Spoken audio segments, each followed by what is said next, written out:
शहरातील औद्योगिक वसाहतीतील एका ट्रान्सपोर्ट कंपनीच्या सुमारे 900 मीटर लांबीच्या गोडाऊनला सकाळीच अचानक आग लागल्याची घटना घडली आहे।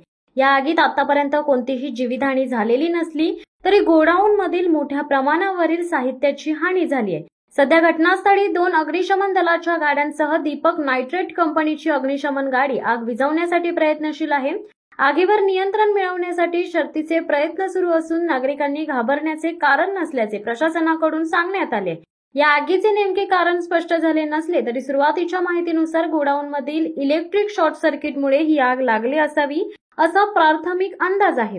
मात्र एवढ्या मोठ्या प्रमाणात साठवलेले साहित्य, कोणतीही आगीविरोधी यंत्रणा कार्यान्वित नसणे, कर्मचारी वर्गास योग्य प्रशिक्षणाचा अभाव आणि आपत्ती व्यवस्थापनाच्या प्राथमिक उपाययोजनांचाही अभाव या सगळ्या बाबी गंभीर स्वरूप धारण करतात। ट्रान्सपोर्ट कंपनीच्या प्रशासनाकडून आवश्यक ती खबरदारी न घेता फक्त व्यावसायिक फायद्यावर भर देण्यात आल्याचे दिसून येते। इतक्या मोठ्या गोडाऊनमध्ये फायर अलार्म्स, हायड्रंट सिस्टम यांचा अभाव म्हणजे थेट कर्मचाऱ्यांच्या व परिसरातील नागरिकांच्या जीवाशी खेळल्यासारखे आहे। गेल्या काही वर्षात या औद्योगिक पट्ट्यात घडलेल्या घटनांनंतरही कंपनी प्रशासनाने कुठलाही धडा न घेणे म्हणजे हे असक्षम दुर्लक्ष ठरते।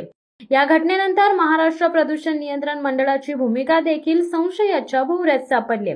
आगीमुळे हवेत धुराचे मोठे लोट पसरले असून त्यामुळे परिसरातील हवेच्या गुणवत्तेवर विपरीत परिणाम होण्याची शक्यता आहे।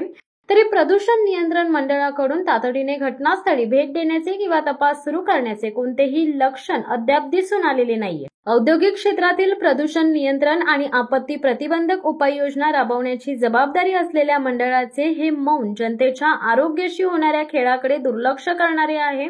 या घटनेने औद्योगिक कंपन्यांच्या निष्काळजी कारभारासह त्यांना संरक्षण देणाऱ्या शासकीय यंत्रणांचा बुरखा फाडला असून प्रशासन आणि प्रदूषण नियंत्रण मंडळ यांच्यावर कठोर कारवाई करण्यात यावी अशी नागरिकांची जोरदार मागणी आहे।